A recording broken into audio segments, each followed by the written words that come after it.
ہر جگہ پر چوٹی کی چیز صبر ہے، آخری چیز جو بیان ہوتی ہے وہ صبر ہے۔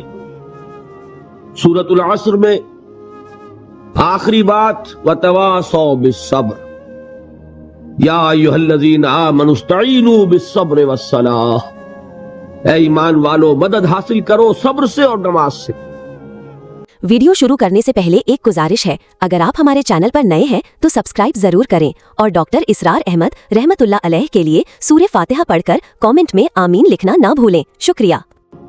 ان اللہ مع الصابرین، اللہ تعالی صبر کرنے والوں کے ساتھ ہے۔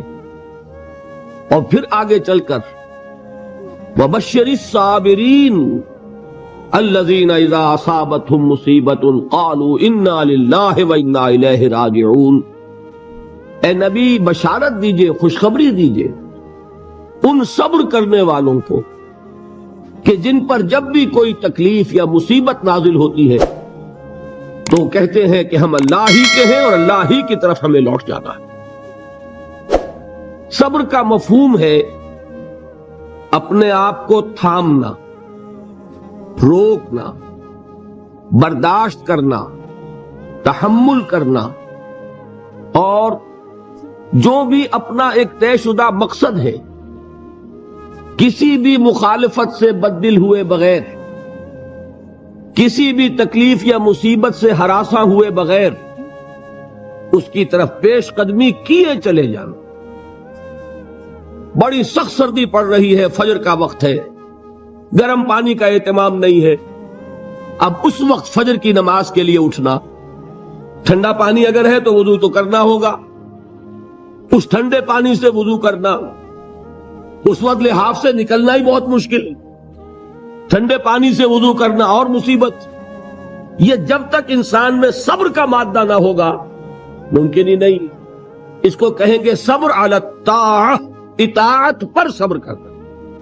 ناگواری محسوس ہو رہی ہے لیکن اس ناگواری کو برداشت کرتے ہوئے انسان اللہ کے حکم کے اوپر جمع رہے، اللہ کے حکم پر عمل کرے۔ یہ کیا ہے؟ یہ صبر ہے۔ اگر یہ صبر نہیں ہے تو ظاہر بات ہے کہ انسان اللہ کے اس حکم پر عمل نہیں کر سکے گا۔ صبر کا مادہ نہیں ہوگا تو آپ کام نہیں کر سکیں گے۔ اور اسی کا ایک دوسرا رخ ہے، جب آپ دعوت حق کے لیے کھڑے ہوں گے پہلا قدم کیا آتا ہے؟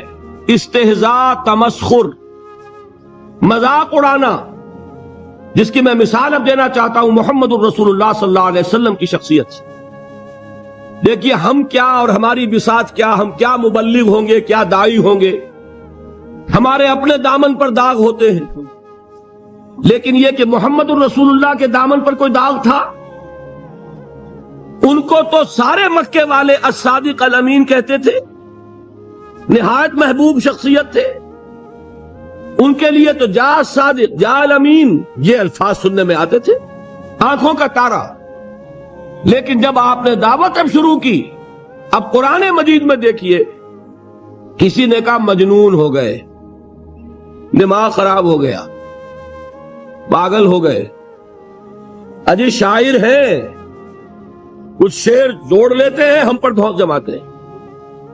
کسی نے کہا ساحر ہے، کچھ جادو سیکھ لیا ہے۔ یہاں تک کہ ایسے بدبخت بھی پیدا ہوئے، قرآن میں ہے ساحر کذاب، سحر کرنے والا جادوگر نہایت جھوٹا۔ یہ الفاظ کہے جا رہے ہیں کس کی شان میں؟ محمد الرسول اللہ صلی اللہ علیہ وسلم۔ قرآن میں نقل کیا گیا یا ایھا الذی نزل علیہ الذکر انک لمجنون۔ کبھی آپ نے اس کا ترجمہ سوچا؟ اے وہ شخص، دیکھیے تصور کیجئے حضور جا رہے ہیں، تشریف لے جا رہے ہیں، کسی دعوت میں ہے، تبلیغ میں، یا ویسے ہی تشریف لے جا رہے ہیں، اور کوئی ایک جمگھٹا ہے لوگوں کا، ادھر سے فقرہ آتا ہے، تیر کی طرح لگتا ہے دل میں جا کر محمد کے صلی اللہ علیہ وسلم۔ اے وہ شخص جس کا یہ خیال ہے کہ اس پر کوئی ذکر نازل ہو رہا ہے، ہمارے خیال میں تو تمہارا دماغ خراب ہو گیا ہے۔ یا ایھا الذی نزل علیہ الذکر انک لمجنون، کہا کہ نہیں کہا؟ اور یہ نہ سمجھیے کہ حضور صلی اللہ علیہ وسلم کے قلب مبارک کو تکلیف نہیں ہوتی تھی، میں قرآن سے ثابت کروں گا، میں کہیں کوئی کہانیاں بیان نہیں کرنا چاہتا. قرآن نے کہا ہے وَلَقَدْ نَعْلَمُ أَنَّكَ يَضِيقُ صَدْرُكَ بِمَا يَقُولُونَ. اے نبی ہمیں خوب معلوم ہے صلی اللہ علیہ وسلم کہ جو کچھ یہ لوگ کہہ رہے ہیں اس سے آپ کا سینہ بھنجتا ہے، یہ جو گھٹن ہوتی ہے، صدمہ ہوتا ہے. انکا یضیق صدرک بما یقولون، ہمیں خوب معلوم ہے کہ جو کچھ یہ باتیں آپ کو سننی پڑ رہی ہیں، یہ کڑوی کسیلی باتیں، یہ جو فقرے چست ہو رہے ہیں، استہزاء ہو رہا ہے، تمسخر ہو رہا ہے. سورہ ہجر میں ہے، ایک جگہ کھڑے ہوئے لوگ قرآن کا مذاق اڑا رہے ہیں. بھائی فلاں آیت تم لے جانا، فلاں آیت میری ہوگی.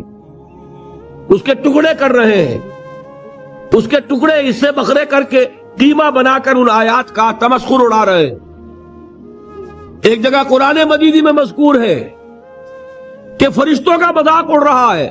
بھائی یہ دیکھو محمد نے کہا ہے صلی اللہ علیہ وسلم کہ جہنم پر تو کل 19 فرشتے ہیں، علیہا 19 قرآن میں آیت نازل ہوئی. ایک پہلوان کہتا بھائی 10 کو تو میں سنبھال لوں گا، باقی 9 کا تم انتظار کر لو. یہ باتیں آ رہی ہیں حضور کے کانوں میں. کلام الہی کے ساتھ کیا سلوک ہو رہا ہے، مجھ پر کیا فقرے چست کیے جا رہے ہیں، مجھ پر جس طریقے سے استہزاء اور تمسخر کا رویہ اختیار کیا گیا ہے. دل بھچ رہا ہے، دل میں صدمہ ہے. دیکھیے سورہ نون ہے، اور میرے نزدیک یہ دوسری وحی ہے جو حضور پر نازل ہوئی ہے. اس کی ابتدائی آیات نون والقلم وما یسطرون ما انت بنعمت ربک بمجنون وان لک لاجرا غیر ممنون وانک لعلی خلق عظیم فستبصر ویبصرون بأیکم المفتون ان ربک هو یعلم بمن ضل عن سبیلہ وهو اعلم بالمہتدین. نون قسم ہے قلم کی اور جو کچھ یہ لکھتے ہیں. اے نبی آپ اپنے رب کی نعمت سے مجنون نہیں ہے.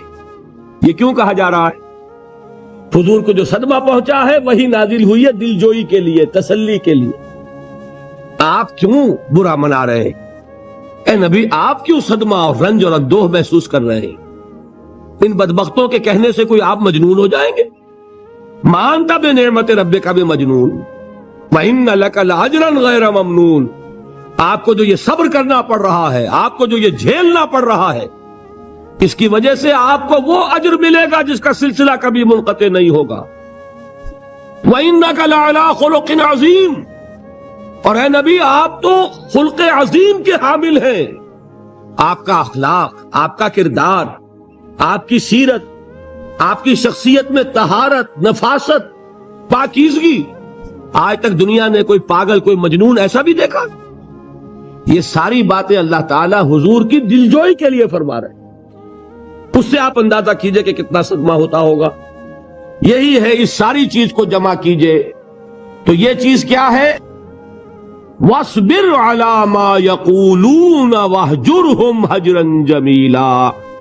صبر کرو اے نبی، صبر کرو اے محمد صلی اللہ علیہ وسلم، جھیلو اور برداشت کرو اس پر جو یہ کہہ رہے ہیں. یریدون لیطفئوا نور اللہ بافواہہم، یہ چاہتے ہیں کہ اللہ کے نور کو اپنے منہ سے بجھا دے، پھونکے مار کے ہی بس. نور خدا ہے کفر کی حرکت پہ خندہ زن، پھونکوں سے یہ چراغ بجھایا نہ جائے گا. یریدون لیطفئوا نور اللہ بافواہہم واللہ متم نورہ ولو کرہ الکافرون. یہ چاہتے ہیں کہ اپنے منہ کی پھونکوں سے اللہ کے نور کو بجھا دیں، حالانکہ اللہ تعالیٰ تو اپنے نور کا اتمام فرما کر رہے گا، خواہ ان کافروں کو کتنا ہی ناگوار ہو.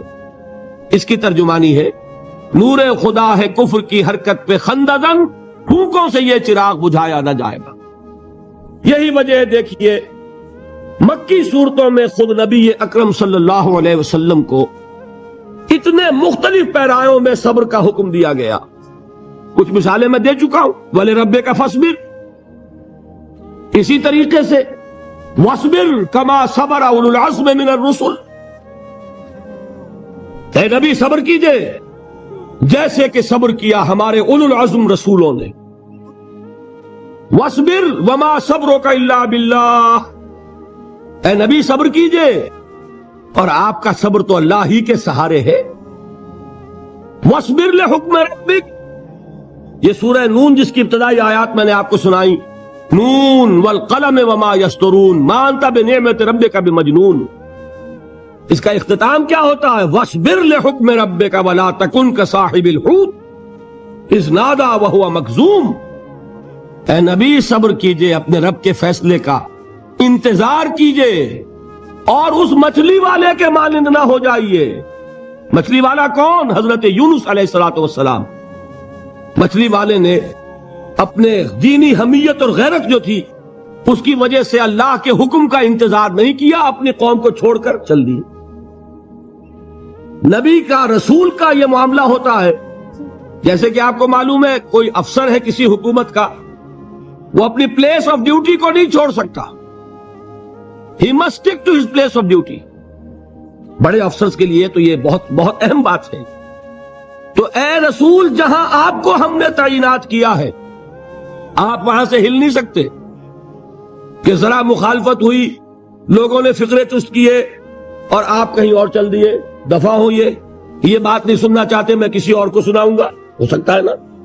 ہم تو کرتے ہیں نا یہ، اس لیے کہ ہمیں تو اللہ نے کہیں تعینات تو نہیں کیا نا. اگر ایک جگہ کے لوگ بات نہیں سنتے، چلو بھائی ہم کہیں اور جائیں گے، وہاں بات سنائیں گے. لیکن رسول کا معاملہ ہوتا ہے جو اس کی پلیس آف اپوائنٹمنٹ ہے، he cannot leave his place without the express permission of Allah سبحانہ و تعالی. آپ نے یہ سنا ہوگا، سیرت کی تقاریر میں پڑھا ہوگا کہ مدینے کی طرف ہجرت کی اجازت حضور نے تمام صحابہ کو دے دی، خود منتظر رہے جب تک کہ اللہ کی طرف سے اجازت نہیں آ گئی. حضرت ابوبکر پوچھتے رہتے تھے حضور اجازت آ گئی کہ نہیں؟ نہیں ابھی نہیں آئی. حضور اذن آ گیا؟ نہیں آیا. ابھی نہیں آیا. حبشہ کی طرف سب کو بھیج دیا، اجازت دے دی جو جانا چاہے چلا جائے. حضور کی صاحبزادی جو حضرت عثمان کے نکاح میں تھی وہ بھی ہجرت کر رہی، لیکن حضور تو نہیں گئے. رسول نہیں چھوڑ سکتا اپنی جگہ کو. یہاں تک کہ تمام تقریباً صحابہ چلے گئے، حضور رہ گئے، حضرت ابوبکر رہ گئے، حضرت علی رہ گئے.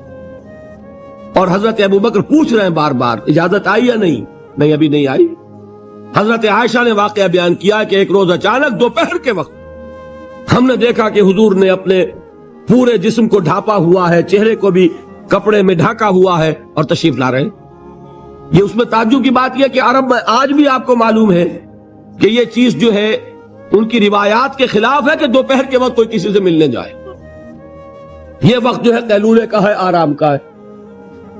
تو ٹھیک دوپہر کے وقت تشریف لائے حضور. آپ نے آ کے حضرت ابوبکر سے فرمایا کہ اجازت آ گئی ہے. حضرت ابوبکر نے بہت خوش ہو کر ایک بات کہی، حضور میں نے 2 اونٹنیاں تیار کی ہوئی ہیں. یعنی اب آپ وہ تو سوچتے تھے نا شاباش ملے گی کہ میں نے تیاری کی ہوئی ہے. میں نے 2 اونٹنیوں کو خوب کھلا پلا کے فربا کیا ہوا ہے، بڑی توانا ہے تاکہ ہم تیزی کے ساتھ سفر کر سکیں. حضور نے توقف کیا، فرمایا ہاں ٹھیک ہے، 1 اونٹنی میں استعمال کروں گا لیکن میں اس کی قیمت ادا کروں گا. حضرت ابوبکر کی آنکھوں میں آنسو آ گئے. روتے ہوئے کہا حضور مجھ سے یہ مغایرت، کیا یہ جان اور مال کسی اور کے لیے ہے؟ آپ مجھ سے بھی کہہ رہے ہیں میری اونٹنی جو ہے وہ بھی بلا معاوضہ آپ قبول نہیں فرما رہے. یہ ہے محمد الرسول اللہ کی غیرت اور حمیت کا معاملہ. اب دیکھیے ایک بات عجیب ہے، یہ ربط اپنے ذہن میں رکھیے. اللہ تو صبر کی تلقین کر رہا ہے اپنے رسول کو، اور رسول یہی تلقین کر رہے ہیں اپنے صحابہ کو.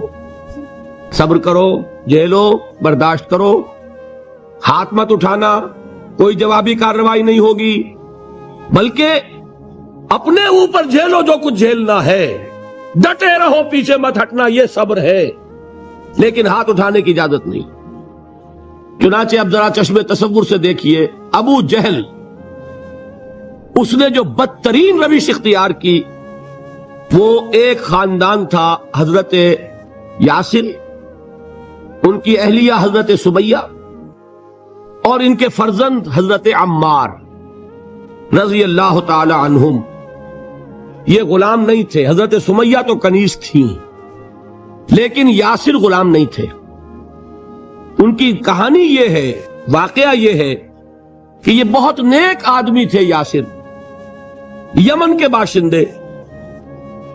انہیں کو خواب میں بشارت ہوئی کہ نبی کا ظہور ہونے والا ہے مکے میں، جاؤ شاید ان کے قدموں تک پہنچ جاؤ. یہ یمن سے ترک وطن کر کے مکے آ گئے. ابو جہل کا ایک چچا تھا، بہت شریف النفس انسان، اس کے ساتھ معاہدہ کیا حلیف بن کر، اور وہ مکے میں رہنے لگے. اس لیے کہ یہ نوٹ کر لیجئے، مکہ اس وقت ایک قبیلے کا شہر تھا، صرف قریش. یا قرشی رہ سکتا تھا وہاں، یا قرشی کا حلیف، کہ اگر تو کسی قرشی نے آپ کو امان دی ہوئی ہے تو آپ رہ سکتے ہیں مکے میں، ورنہ نہیں. یا تیسرے قرشی کا غلام، غلام تو ملکیت ہی ہے اس کی، جیسے بھیڑ بکری ہے کسی قرشی کی، اسی طرح اس کے غلام ہے. یہ 3 کیٹیگریز تھی انسانوں کی مکے میں. کسی کو نوٹ کیجئے کہ جو بیچارے غلام تھے وہ سب سے زیادہ ستائے گئے، اس لیے کہ غلاموں کے تو حقوق ہی کوئی نہیں تھے. بلال غلام تھے، ابو فقی غلام تھے، زنیرہ ایک کنیز تھی. ان کو جو ماریں پڑی ہیں اس کا آپ کو معلوم ہے. حضرت بلال کے ساتھ جو کچھ امیہ ابن خلف نے کیا، کہ جس طریقے سے کہ حیوانوں کی لاشیں جو ہے کھینچ کر گھسیٹ کر لے جائی جاتی ہیں، ان کی گردن میں رسی ڈال کر گھسیٹتے، اسی طریقے سے حضرت بلال کے گردن میں رسی ڈال کر پھر دوپہر کے وقت مکے کی سنگلاخ گلیوں کے اندر گھسیٹا جاتا. نیچے زمین جل رہی ہے توے کی طرح، اور ویسا بھی ہوتا تھا کہ چت لٹا دیا، اوپر سے وہ آگ مکے کا، کہ سورج جو ہے ذرا نوٹ کیجئے، آگ برسا رہا، نیچے زمین توے کی طرح جل رہی ہے. اور ایک بھاری سل بھی لا کر جو ہے سر پر رکھ دی، چھاتی پر رکھ دی گئی ہے کہ آواز نہیں نکل رہی، جھاگ نکل رہے منہ سے. لیکن اس حال میں بھی احد احد احد، ایک ایک اللہ، قل هو اللہ احد، الفاظ نکل رہے. یہ ہے وہ صبر، صبر علی الابتلاء، صبر علی الایذاء. یہ ابتلاء اور ایذاء پر صبر ہے. جھیلو، برداشت کرو، اس توحید پر قائم رہو، محمد کی رسالت کے اقرار کرتے رہو صلی اللہ علیہ وسلم، لیکن ہاتھ نہیں اٹھانا. اب میں آپ کو بتا رہا تھا یہ تو غلام تھے، یہ جو تھے یاسر یہ حلیف تھے، غلام تو نہیں تھے نا. البتہ وہ ابو جہل کے چچا کی کنیز تھی یہ سمیہ، انہوں نے اجازت لے کر ان سے نکاح کر لیا. یہ تو کنیز رہیں گی. بیٹا جو ہوا وہ بھی ایک طرح سے جب کنیز زیادہ ہے تو غلام ہو گیا، عمار ابن یاسر. وہ جو شخص تھا بہت شریف النفس ابو جہل کا چچا، وہ مر گیا. اب ابو جہل جو ہے اس خاندان کا سربراہ ہے، لہذا یہ تینوں جو افراد ہیں وہ اس کے رحم و کرم پر ہیں. یاسر کو بھی پروٹیکشن اگر ہے تو ابو جہل کی ہے، ابو جہل جو چاہے کرے. اور سمیہ تو کنیز ہے ہی، اس کا تو کوئی حق ہے ہی نہیں، جو چاہے کرے. اور عمار ان دونوں کا بیٹا ہے، لہذا بدترین معاملہ کیا ابو جہل نے ان 3 افراد کے ساتھ. حضرت سمیہ کے ساتھ جو کچھ کیا گیا ہے آپ اس کا تصور نہیں کر سکتے. بالآخر جو شہید کیا حضرت سمیہ کو ایذائیں دے دے کے، سسکا سسکا کے، ان کے جسم کے نازک حصوں کو جلا کے، داغ دے کر. کہتا کیا تھا؟ ایک دفعہ کہہ دو کہ میرا جو یہ بت ہے یہ بھی الہ ہے، مان لو میں چھوڑ دوں گا. تنگ آ گیا، کسی طریقے سے ایک دفعہ کہہ دو پھر میں چھوڑ دوں گا. لیکن یہ میاں بیوی حضرت یاسر اور حضرت سمیہ رضی اللہ تعالی عنہما، یہ ہے ثبات، یہ ہے صبر، یہ ہے استقلال. ایک مرتبہ بھی کہنے کے لیے تیار نہیں، جو چاہو کر لو، اب ہم تو اس سے پیچھے نہیں ہٹیں. تنگ آ کر اس نے حضرت سمیہ کی تو شرمگاہ میں برچھا مارا ہے اور شہید کیا. حضرت یاسر کے بارے میں ایک روایت یہ ہے، ستا ستا کے، تنگ کر کر کے، آخر کار جو ختم کیا، انہیں شہید کیا کس طرح؟ 4 سانڈ اونٹ جوان، ان سے رسے باندھے، ایک رسے سے ایک بازو باندھا، دوسرے سے دوسرا بازو باندھا، تیسرے سے ایک ٹانگ باندھی، چوتھے سے دوسری ٹانگ باندھی، اور چاروں کو دوڑایا ہے کہ جسم کے پرخچے اٹھ گئے. اس وقت سامنے سے حضور گزرتے تھے جبکہ آل یاسر کے ساتھ یہ معاملہ ہو رہا ہے. کیا فرماتے تھے؟ اسبروا یا آل یاسر فإن موعدکم الجنہ، اے یاسر کے گھر والوں صبر کرو، جھیلو، اس لیے کہ تمہارے وعدے کی جگہ جنت ہے۔ اللہ تعالیٰ ادھر آنکھ بند ہوگی، ادھر جنت میں تمہارا داخلہ ہو جائے گا۔ یہ ہے تواصوا بالصبر، والعصر ان الانسان لفی خسر۔ یہ تواصوا بالصبر پر کون عمل کر رہا ہے؟ محمد الرسول اللہ صلی اللہ علیہ وسلم۔ دے تو بھی محمد کی صداقت کی گواہی۔ یہ صداقت کی گواہی دیتے ہوئے انہوں نے اپنی جانیں دے دی۔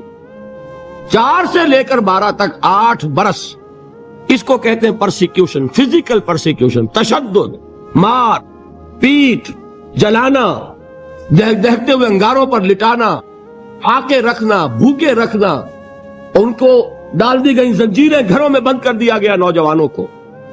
حضرت عثمان کو چچا نے ان کے ایک چٹائی کے اندر لپیٹا اور دھونی دے دی، دم گھٹ رہا ہے، جان نکل رہی۔ حضرت مصعب بن عمیر رضی اللہ تعالی عنہ، وہ نوجوان 200 درہم کا جوڑا ان کا سل کر آتا تھا شام سے تیار ہو کر، لباس معطر ہوتا تھا، جدھر سے نکل گیا پوری گلی جو ہے وہ معطر ہو گئی، انگلیاں اٹھ رہی ہیں، وہ جا رہا ہے مصعب، یہ خوشبو اس کی ہے۔ اس مصعب کے ساتھ کیا سلوک کیا؟ باپ تو مر چکا تھا، ماں نے پالا تھا، دولت بہت چھوڑ کر گیا تھا باپ، لہذا ماں نے بڑے ناز و نام میں پالا، بڑے لاڈ پیار میں، 200 درہم کا جوڑا تیار ہو رہا۔ لیکن یہ کہ آپ کو معلوم ہے عرب کے اس معاشرے میں عورت کی کوئی حیثیت نہیں تھی، ماں کا اختیار نہیں تھا، چچا تھا آپ سربراہ خاندان کا۔ چچا نے کہا مصعب، اگر تم نے اپنے باپ کا دین چھوڑ دیا ہے تو باپ کی دولت پر بھی تمہارا کوئی حق نہیں ہے، نکل جاؤ گھر سے۔ اس نے یہ سوچا تھا کہ مصعب کے ہوش ٹھکانے آ جائیں گے، دن میں تارے نظر آ جائیں گے، ناز و نام میں پلا ہوا، گھر سے نکل کے جائے گا کہاں؟ یہ سارا نشہ جو ہے توحید کا یہ حیران ہو جائے گا۔ حضرت مصعب کا جواب بالکل برعکس تھا، اچھا ٹھیک ہے چچا جان، میں گھر چھوڑتا ہوں۔ وہی بات جو کبھی کہی تھی ابراہیم نے، باپ نے کیا کہا تھا؟ واجرنی ملیہ، جاؤ چلے جاؤ، دفع ہو جاؤ میری نگاہوں سے۔ حضرت ابراہیم نے کیا جواب دیا تھا؟ سلام علیک ساستغفر لک ربی انہ کان بی حفیہ۔ اچھا ابا جان، آپ کا حکم یہی ہے تو میں چلتا ہوں، آپ پر سلامتی ہو، میرا رب مجھ پر بڑا مہربان ہے، میں اس سے آپ کے لیے استغفار کر دوں گا، چل دیے۔ یہی جو ہے حضرت ابراہیمی کی نسل ہے نا قریش۔ آج ابراہیم کے ایک بیٹے کے ساتھ وہی معاملہ ہو رہا ہے، مصعب کے ساتھ، اور مصعب چلنے کے لیے تیار ہو گئے۔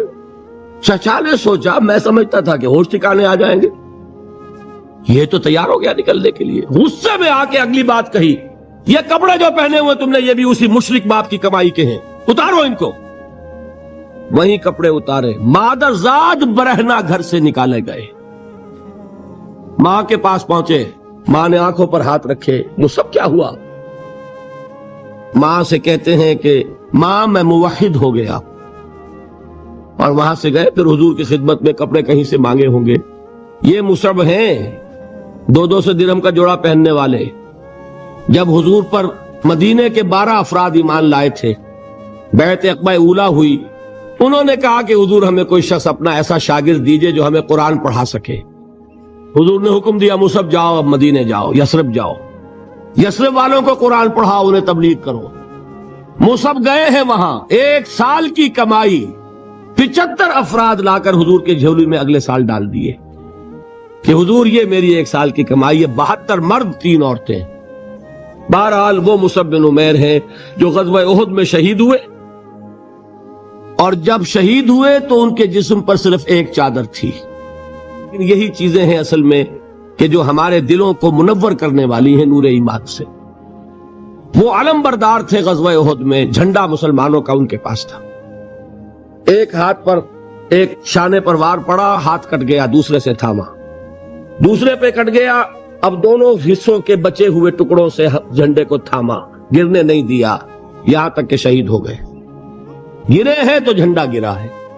شکل میں حضور سے بہت مشابہ تھے، خبر اڑ گئی کہ محمد شہید ہو گئے صلی اللہ علیہ وسلم۔ یہ مصعب بن عمیر کا واقعہ ہے۔